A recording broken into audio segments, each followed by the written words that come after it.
앞에서 말씀을 드렸던 마리아는 결정적인 순간에 향유옥합을 부어서 예수님의 장례를 준비하는 모습을 보게 되지만, 정말 예수님의 제자로 부르심을 받던 가룟 유다는 예수님과 깊이가 없어요.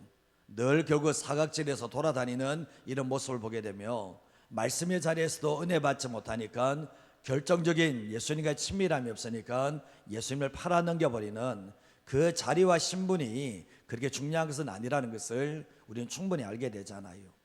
그리고 또한 제가 말씀을 드렸던 것이, 보면 예수님의 말씀을 따라, 예수님은 말씀을 따라 순순히 끌려가시지만 제자들은 끝까지 보호하신다라고 말씀드렸잖아요. 예수님의 십자가에 죽으실 때 예수님이 힘이 없어서 끌려가십니까? 어제 말씀 힘이 없어서 끌려가세요? 예수님께서 내가 그다라고 말씀했을 때 잡으러 왔던 사람들이 뒤로 물러가면서 엎드려지는 일들이 있게 됐습니다. 예수님은 칼을 잡지 않으셔도 그들을 얼마든지 제압할 수 있습니다. 그러나 예수님은 뭡니까? 자신은 하나님 아버지의 뜻을 위해서 순순히 어린 양처럼 끌려갔지만 예수님의 제자들은 철저히 보호하시는 이 모습을 보게 되거든요. 결국은 예수님의 이 보호하심을 통해서 결국 뭡니까? 제자들은 보호를 받는 모습을 보게 됩니다. 그리고 예수님께서는 십자가의 고난의 길을 걸어가지만 악을 악으로 갚지 않습니다.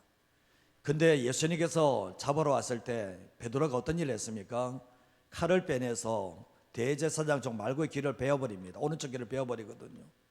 예수님께서 그 모습을 보면서 어떻게 하셨습니까? 이 말고의 귀를 피가 철철 흐르는 그 귀를 다시 붙여주십니다. 그리고 기도하시면서 그 귀를 낫게 해버리시죠. 그러면서 예수님께서 하셨던 말씀입니까? 칼을 칼집에 꽂으라는 거예요. 너가 악을 악으로 대하는 순간부터는 내가 가는 길을 이해하지 못한다는 거죠. 예수님의 마지막 십자가에 죽으실 때도 악을 악으로 갚지 않으셨습니다. 예수님께서도 얼마든지 칼을 휘두를 수 있습니다. 그러나 예수님은 그 칼을 칼집에서 뽑지 않습니다. 그래서 우리가 주님의 길을 따라간다는 게 뭐냐 보면, 예수님께서도 자기를 죽이는 한 사람 앞에서 칼을 칼집에 뽑지 않았다면 우리의 삶을 살아갈 때 예수님 때문에 당하는 고난이 있다 할지라도 믿지 않는 사람 앞에서 칼을 뽑아서 칼을 휘두르는 순간부터 예수님의 길을 따라가는 진정한 제자의 길은 될 수 없다는 것을 기억하시며 살아가셔야 됩니다. 예수 믿는 사람들 바보 아니에요? 세상에서 예수 믿는 사람 정말 바보 아니에요? 하고 싶은 얘기 다 하고 자기 하고 싶은 거 다 행동 다 하고 어떻게 주님의 길을 따라갑니까? 세상에서 억울한 일 당하기 싫어하고 자기 할 말 다 하면서 어떻게 주님의 길을 따라갑니까? 그럴 수는 없는 거예요. 그래서 예수님께서 이 가신 길들이 이 고난 주간을 통해서 우리가 다시 배우면서 정말 예수님께서 날 위해서 어떤 일을 행하셨는지를 경험하면서 살아갈 수 있는 하나님의 사람 되시기를 바랍니다. 오늘 말씀에 예수님께서 이제 자발적으로 끌려가시잖아요. 근데 오늘 말씀을 통해서 첫 번째로 예수님께 뭐냐 보면, 한 사람 예수님이 인류의 죄 문제를 해결하기 위해서 죽음의 길을 걸어간다는 거예요. 로마서 5장 말씀에 보면 한 사람의 원리에 대해서 얘기하는데, 한 사람 아담으로 말미암아 모든 사람이 죄인 되었고 한 사람 예수님을 통해서 많은 사람이 의인이 될 수 있도록 길을 열었다라고 말씀하면서 이 한 사람이 얼마나 중요한지에 대해서 분명히 말씀을 하고 있거든요. 우리 이 자리에 있는 우리는 한 사람 예수님 때문에 이 자리에 있는 거예요. 저와 여러분들이 만날 이유가 어디 있습니까? 한 사람 예수님 때문에 만난 거예요. 그 예수님 때문에 우리가 이 새벽에 함께 모여서 예배드리고 있는 것인데, 예수님의 죽음은 자신의 죄 때문이 아니죠. 하나님과의 관계를 맺고 있는 이 모든 인류의 죄를 해결하기 위해서 예수님께서 십자가의 길을 걸어가시는데, 자신의 죽음 외에는 해답이 없다. 하나님 아버지께서도 너의 죽음 외에는 인류를 구원할 길이 없다라는 것을 주님이 하나님께서 말씀하시고, 마지막 순간에 하나님의 진노의 잔을 마셔야 된다는 것을 예수님은 아셨습니다. 그래서 그 진노의 잔이 얼마나 무섭든지, 십자가에 죽는 게 무서운 게 아니라 십자가 위에서 하나님께 버림받는 정말 그 진노의 잔이 얼마나 무서운지를 아시기 때문에, 예수님께서 십자가 위에서 하나님께 버림받는 그 지옥을 경험하긴 그것이 얼마나 무서운지를 아시기 때문에 그 흑암 속에서 외치셨잖아요. 나의 하나님, 나의 하나님, 어찌하여 나를 버리셨습니까? 그런 고백을 하시잖아요. 근데 겟세마네 동산에서 사력을 다해서 기도를 하시는데, 할 수만 있다면 이 잔을 옮겨달라고, 할 수만 있다면 이 잔을 내게서 옮겨달라고, 그러나 나의 원대로 마옵시고 아버지의 원대로 해달라고 요청하시는 모습을 보게 됩니다. 예수님께서는 피하고 싶은 마음이 있습니다. 인간적인 마음으로는 이 십자가 못 지겠어요. 근데 기도하시면서 뭡니까? 아버지의 뜻을 확인하고는 자기의 뜻을 내려놓고, 이 십자가는 함께 지는 십자가 아니라 홀로 지는 십자가라는 것을 예수님이 아셨던 거죠. 오늘 12절과 13절 말씀에 보면 군대와 천부장과 유대인의 아랫 사람들이 예수를 잡아 결박을 합니다. 그리고 먼저 안나스에게로 끌고 가니 안나스는 그 해의 대제사장인 가야바의 장인이다라고 말씀을 합니다. 어제 말씀처럼 예수님이 힘없어서 잡혀간 것은 아니다. 스스로 결박해서 스스로 자발적으로 가시게 되는데, 근데 먼저는 안나사는 이 가야바, 이 대제사, 그 해의 대제사장 가야바의 장인인데, 이 안나스도 대제사장의 직분을 감당했던 적이 있습니다. 근데 이 안나스의 이름의 뜻은 여호와께서는 은혜로우시다, 여호와께서는 자비로우시다, 이 뜻을 가지고 있는데, 정작 그 이름은 여호와는 은혜로우시고 여호와는 그 자비로우시다는 이름의 뜻을 가지고 있지만, 하나님을 전혀 알지 못하는, 하나님을 알지 못하기 때문에 예수님을 십자가에 못 박는데 신문하는데 이 안나스가 있었다는 것을 알게 되거든요. 만약 하나님을 알았더라면 이 예수가 누구인지 알았을 겁니다. 하나님을 알지 못하기 때문에 예수가 누구인지도 전혀 모르게 되었는데, 14절 말씀에 보면 가야바는 유대인들에게 한 사람이 백성을 위하여 죽는 것이 유익하다고 권고하던 자르라라고 말씀하고 있거든요. 가야바의 장인이 안나스인데, 안나스의 사위에 있던 가야바가 유대인들에게 했던 말이, 저 예수라는 한 사람이 백성을 위해서 죽는 것이, 이제 백성을 죽는 것이 유익하다고 권고했던 사람인데, 근데 이 가야바라는 이름의 뜻은 억압이라는 뜻을 가지고 있어요. 그 이름 그대로 예수님을 억압하는데 이 앞장섰던 사람이 가야바라는 이름이었던 거죠. 근데 먼저는 안나스에게 잡혀가고, 그 다음에 가야바에게 잡혀가고, 그 다음에 빌라도에게 잡혀가는 예수님의 모습을 보게 되는데, 요한복음 11장 47절에서 48절 말씀을 같이 한번 읽어볼까요? 이에 대제사장들과 바리새인들이 공회를 모으고 이르되, 이 사람이 많은 표적을 행하였으니 우리가 어떻게 하겠느냐? 만일 그를 이대로 두면 모든 사람이 그를 믿을 것이요, 그리고 로마인들이 와서 우리 땅과 민족을 빼앗아 가리라 하니. 참 보면 예수님께서 표적을 행하십니다. 많은 표적을 행하시고 또 심지어 죽은 자까지 살리는 이런 표적을 행하니까 우리가 어떻게 갖냐는 거예요. 표적은 숨길 수 없는 것인데 이런 표적을 하니까 만일 이 사람을 이대로 두면 모든 사람들이 다 그를 믿게 될 것이고, 또 로마인들이 와서 우리 땅과 민족을 빼앗아 가리라고 하면서 지나친 우려를 하고 있는 모습을 보게 됩니다. 예수님께서 뭐 반란 일으키셨습니까? 예수님께서 뭐 로마인들에게 뭐 이렇게 이게 깃발을 들고 뭐 잘못된 행동이었습니까?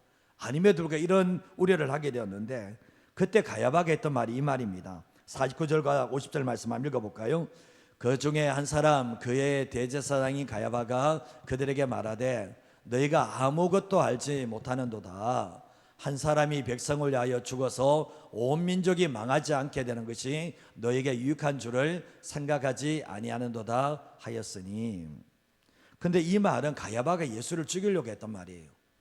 가야바가 예수 죽이면 정말 온 민족이 로마인에게 어려움 당하지 않고 시끄럽지 않게 된다는 것을 알게 되면서, 그리고 이 사람 죽여서 온 민족, 유대 민족이 어려움 안 당하게 했는데, 근데 이 말씀 속에 하나님의 계시가 담겨져 있는 거예요. 한 사람 예수님이 온 인류를 죽어서 온 인류가 망하지 않도록 하는 것이 하나님 아버지의 뜻이었잖아요. 이 결국 뭡니까? 이 가야바의 한마디 속에서 결국 뭡니까? 가야바는 죽이려고 했던 이 말 속에서 결국은 여기에서 하나님의 뜻이 드러나는 모습을 보게 됩니다. 한 사람 예수님은 자신의 죽음으로 말미암아 유대인들이 멸망하지 않도록 하는 죽음이 아니라 자신의 죽음을 통해서 모든 인류의 죄를 문제를 해결하기 위해서 죽음의 길을 걸어가셨던 것이 한 사람 예수님의 길이라는 것을 기억하시면서 살아가셔야 되는데, 그 한 사람 예수님의 길이 나에게 생명을 주었다는 것을 잊지 마시고 살아가시기를 주님의 이름으로 축복합니다. 좀 전에 하시는 게 뭔가 한번 읽어보겠습니다. 예수님의 관계에 거리를 두면 결정적인 순간에 주님을 부인하게 됩니다. 여러분, 이 자리에서 예수님을 부인하겠다는 사람은 없을 거예요. 나는 어떤 순간에서도 예수님을 부인하지 않습니다. 근데 여러분은 아셔야 될 것이 내 다짐으로는 안 됩니다. 내 결단으로는 그 고백을 지켜내지 못합니다. 내가 주님과의 친밀한 관계를 누리지 않으면, 친밀함을 누리지 않으면 어느 순간에 내가 주님을 부인하지 않고 했다고 했던 사람이 환경이 만들어지면, 핍박의 환경이 들으면 언제 그랬는 듯이 주님을 버리게 됩니다. 과거 신사 참배 때 다 그런 거 아닙니까? 신사 참배 때 이전에는 주님을 버리지 않겠다고 했던 사람들이 신사 참배하면서 주님을 놓쳐버리고 주님을 부인한 일들이 허다하게 일어났다는 것 우리는 알고 있습니다. 요한복음 18장 15절에 16절 말씀해 보면 시몬 베드로와 또 다른 제자 한 사람, 또 다른 제자 하는 사람은 사도 요한을 얘기합니다. 그 사람이 예수님을 따르는데 이 제자 사도 요한은 대제사장과 친분이 있어요. 예수와 함께 대제사장의 집들에 들어가게 되는데, 근데 베드로는 못 들어갑니다. 친분이 없으니까. 그 베드로는 문 밖에 서 있게 되는데, 대제사장을 아는 그 다른 제자 사도 요한이 나가서 문 지키는 여자에게 말해서 베드로를 들어올 수 있도록 만들어 줬다는 것을 알게 됩니다. 사도 요한은 이렇게 해서 뭡니까? 이 인맥이 상당히 넓었다라는 것을 알게 되죠. 근데 17절과 18절 말씀에 보면 문 지키는 여종이 베드로에게 말합니다. 너도 이 사람의 제자 중 하나가 아니냐 하니까 베드로가 뭐라고 합니까? 나는 아니라 그러는 거예요. 좀 전까지만 해도 예수님과 함께 영광을 누리고 예수님과 그렇게 기뻐했던 것이, 문 지키는 여종이 베드로에게 너 가만히 보니까 예수님의 제자 같은데 이러니까 이 여종은 분명히 알고 있어. 이게 맞다는 거예요. 근데 했던 말이 뭡니까? 나는 아니라고 얘기를 하는 모습을 보게 됩니다. 참 어이가 없죠. 그리고 이제 안나스에서 이제 가야바로 갈 때는 어떻게 되냐 보면, 근데 이제 뒤에 말씀에 우리 요한복음 이제 뒤에 18절 말씀에도 보면 그때가 추운 거로 종과 아래 사람들이 불을 피우고 섰었자니 베드로도 함께 서서 쬐게 됩니다. 근데 이제 안나스에게서 이제 가야바로 이제 갈 때는 어떻게 하나 보면 마태복음 26장 58절 말씀에 보면 베드로가 멀찍이 예수를 따라 대제사장의 집들에까지 가서 그 결말을 보려고 안에 들어가 하인들과 함께 앉아 있는 모습을 보게 됩니다. 예수님과 멀찍이 떨어집니다. 왜냐하면 자기를 알까봐, 자기와 예수님과 상관이 있을까봐, 예수님 때문에 자기의 피해를 당할까 싶어서 멀찍이 떨어다니면서 예수님께 따라가는데, 예수님이 그 모습 모르겠습니까? 알고 계세요. 근데 예수님의 결말을 보려고 정말 함께 고난의 자리 가는 게 아니라 예수님이 어떻게 되는지를 보려고 따라가는 모습을 보게 되는데, 결국 뭡니까? 예수님이 고난을 당하니까 거리두기를 시작합니다. 거리두기를 시작하는 이 모습을 보게 되죠. 버릴 수는 없는데 함께 갈 수는 없는 거예요. 이런 모습을 보게 됩니다. 요한복음 18장 25절에 27절 보시면 이제 가야바에 가서 시몬 베드로가 서서 또 불을 쬐고 있습니다. 사람들이 묻습니다. 너도 그 제자 중 하나가 아니냐? 베드로가 부인합니다. 나는 아니라고. 26절 말씀에 보시면 대제사장의 종 하나는 베드로에게 귀를 잘린 사람의 친척입니다. 베드로가 이 귀 자르는 거 봤어요. 근데 내가 그 사람과 함께 동산에 있는 것을 내가 보지 않았느냐 이랬을 때 뭐라고 하나, 27절 말씀에 보면 뭐라고 하나 보면 이에 베드로가 또 부인하니 곧 닭이 울었다라고 분명히 말씀을 합니다. 말고의 귀를 잘라버렸잖아요. 그 모습을 봤잖아요. 친척인데 봤는데도 너 예수님의 제자 아니냐 그러니까 나는 예수님의 제자 아니라고 이렇게 부인하는 이 모습을 보게 된다는 거죠. 예수님이 그런 말씀하셨죠. 너가 닭이 울기 전에 나를 3번 부인하게 될 거라고 말씀을 하셨는데, 계속해서 예수님과의 친밀함이 있었다면 이런 부인을 하지 않았겠지만, 호언장담했던 나는 죽을지언정 주님을 부인하지 않겠다고 했던 이 베드로가 주님과 친밀함이 끊어지니까 주님을 부인하는 삶을 살게 되는 거예요. 여러분 장담하지 마세요. 신앙생활 누가 장담합니까? 장담할 수 있는 생은 아무도 없습니다. 아직 그렇지 않습니까? 목사가 나는 죽을 정도 주님을 부인하지 않겠다고요? 그것도 거짓말입니다. 그것도 그럴 수 없어요. 주님과 친밀함이 없으면 목사 할아버지가 와도 주님 부인합니다. 베드로도 주님 부인하는데요. 저는 그런 생각해 봤어요. 마리아 같으면 부인을 했을까? 예수님께 항유옥합을 보았던 그 마리아 같았으면 예수님 부인했을까 생각하면 그 여인은 부인을 안 했을 거예요. 예수님과 얼굴을 맞대면서 예수님께 자기의 생명을 다 드려도 아깝지 않은 여인이 이 순간에 자기의 목숨 아끼면서 부인했을까 생각하면 부인 안 했을 거라는 확신이 오거든요.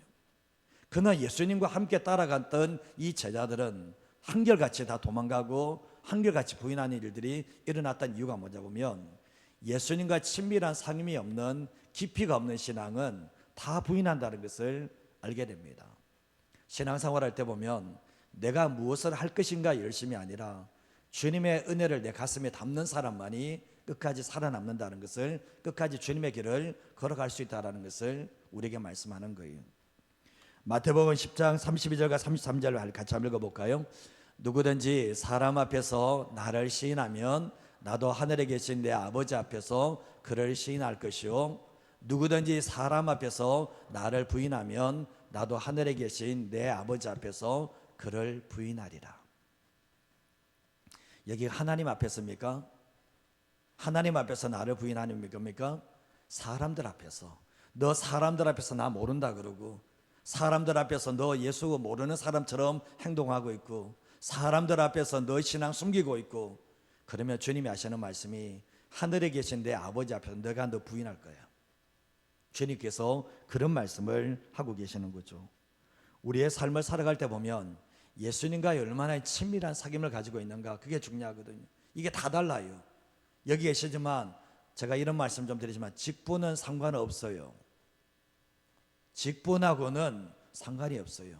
소년 한 명이 신앙의 깊이가 더 깊어질 수 있어요. 그렇지 않습니까? 근데 보면 신앙생활 오래 했다고 해서, 신앙생활 직분 가지고 했다고 해서 주님과 깊이가 있는 거 아니에요. 그거 다 아니에요. 목사라고도 아니라는 수 있는 거예요.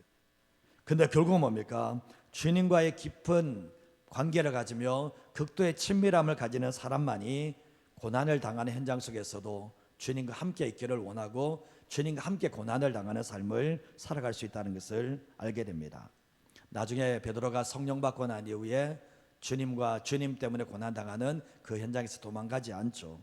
우리의 삶을 살아갈 때도 이 고난 주간이 필요한 이유가 뭐냐 보면 예수님과 친밀함의 회복이 있는 시간이기 때문에 이런 시간을 통해서 다시 주님과 더 가까워지는, 주님 때문에 뭔가를 누리려고 하기보다는 주님 한 분만을 바라볼 수 있는 이 고난 주간이 되기를 주님의 이름으로 축복합니다. 마지막 한 가지만 더 말씀드리겠습니다. 한번 읽어보겠습니다. 예수님은 이미 죽음을 각오하셨기에 당당하고 담대하게 나아갑니다. 요한복음 16장 32절에 33절 말씀에 보면 예수님이 제자들에게 하셨던 말씀입니다. 보라, 너희가 각각 저곳으로 흩어지고 나를 혼자 둘 때가 있다. 주님이 이미 아셨다고요. 벌써 왔도다 얘기하면서 그러나 내가 혼자 있는 것이 아니라 아버지께서 나와 함께 계신다. 예수님은 다 떠나도 아버지는 나와 함께 계신다는 거예요. 그러면서 32절 3절 보면 이것을 너에게 이르는 것은 너희로 내 안에서 평안을 누리게 하려 함이라. 세상에서는 너희가 환난을 당하나 담대하라. 누가 세상을 이겼습니까? 내가 세상을 이겼다라고 말씀하고 있죠. 예수님은 고난이 겪어가는데 그 안에 평안이 있습니다. 십자가를 앞두고 있는 상태도 마음에 평안이 있고 환난을 당하지만 담대하십니다.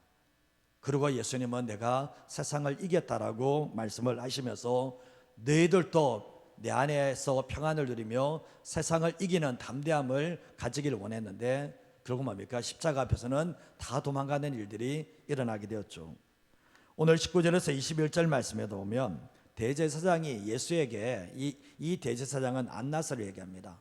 안나스가 예수에게 그의 제자들과 그의 교훈에 대해서 묻게 됩니다. 그때 예수님이 하시는 말씀이 내가 드러내놓고 세상에 말했다, 은밀하게 말한 적 없다. 모든 유대인들이 모이는 회당과 성전에서 내가 항상 하나님의 뜻을 가르쳤고 은밀하게는 아무것도 말하지 않았는데 어찌해서 내게 묻냐는 거예요. 니도 알고 묻는 거 아니냐는 거예요. 너 터집 잡으려고 묻는 거 아니냐는 거예요. 내가 무슨 말을 하였는지 들은 사람들에게 물어보라는 거예요. 그들이 내가 하던 말을 다 알고 있다라고 얘기합니다. 이거는 예수님께 물어보는 게 아니라 신문입니다. 신문에서 터집 잡아서 그냥 죽이려고 하는 이거거든요.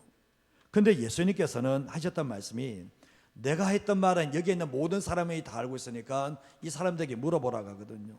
그때 22절에서 24절 말씀에 보면 이 말씀을 하심에 곁에 섰던 아래 사람 하나가 누구를 칩니까? 손으로 예수님을 칩니다. 누구에게 잘 보려고요? 대세상에 잘 보려고. 내가 대세상에게 이같이 대답하느냐 얘기하면서 예수님을 치게 되는데 예수님이 하시는 말씀이 뭡니까? 내가 말을 잘못했다면 그 잘못한 것을 증언하라는 거예요.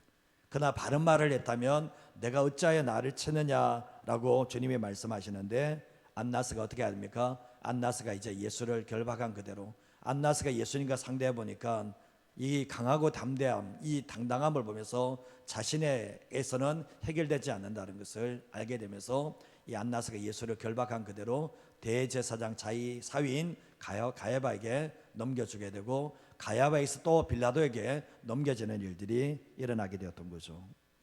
예수님께서는 이미 죽음을 각오하셨습니다. 죽음을 각오했는데 뭐가 두렵습니까? 십자가 길을 가기로 결단을 했는데 뭐가 두렵겠습니까? 사람이 두렵겠습니까? 사람들이 치는 게 두렵겠습니까? 두렵지 않습니다. 저도 그렇습니다. 제가 참 사람을 두려워하는 사람이었거든요. 사람을 참 이렇게 의식 많이 하고 두려워하는 사람이었거든요. 근데 어느 순간에 사람이 두려운 것이 사라져요.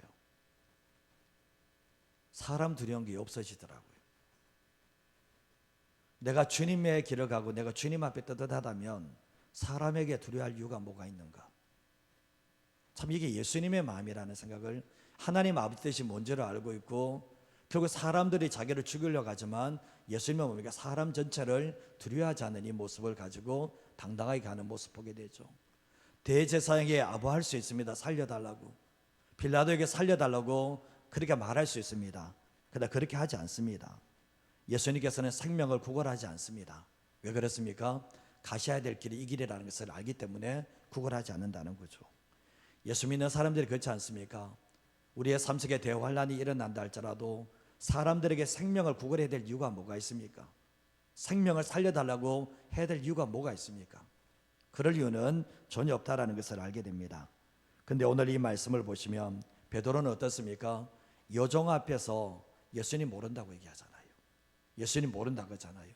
그러나 예수님은 뭡니까? 자기를 죽이려고 하는 대제사장과 총독 앞에서도 뭡니까? 결국 뭡니까? 자신이 왕이라고 그러죠. 자기가 왕이라고 그러잖아요. 자기의 신분을 말하잖아요. 그러고 난 뒤 예수님께서는 당당하게 담대하게 그 길을 걸어가시는 모습을 보게 됩니다. 우리의 삶을 살아갈 때 예수님의 모습이 누구만 바라보고 계시는 겁니까? 지금 사람 보고 있는 거예요? 환경 보고 있는 거예요? 그 순간에도 누굴 보고 계십니까? 하나님 아버지를 보고 계시잖아요. 그러니까 당당한 거죠. 그러니까 담대한 거죠. 모든 것을 이겨낼 수 있는 힘이 바로 거기에 서 있었다는 것을 알게 됩니다. 우리의 삶을 살아갈 때도 내가 예수님을 따라가야지 안 됩니다. 내가 호언장담에 주님 부인하지 않겠다 안 됩니다. 그걸로는 안 돼요. 환경이 바뀌면 우리의 마음도 바뀌기 때문에 그렇습니다.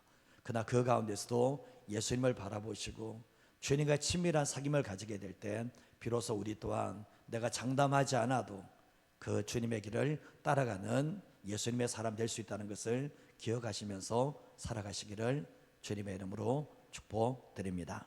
이 시간 같이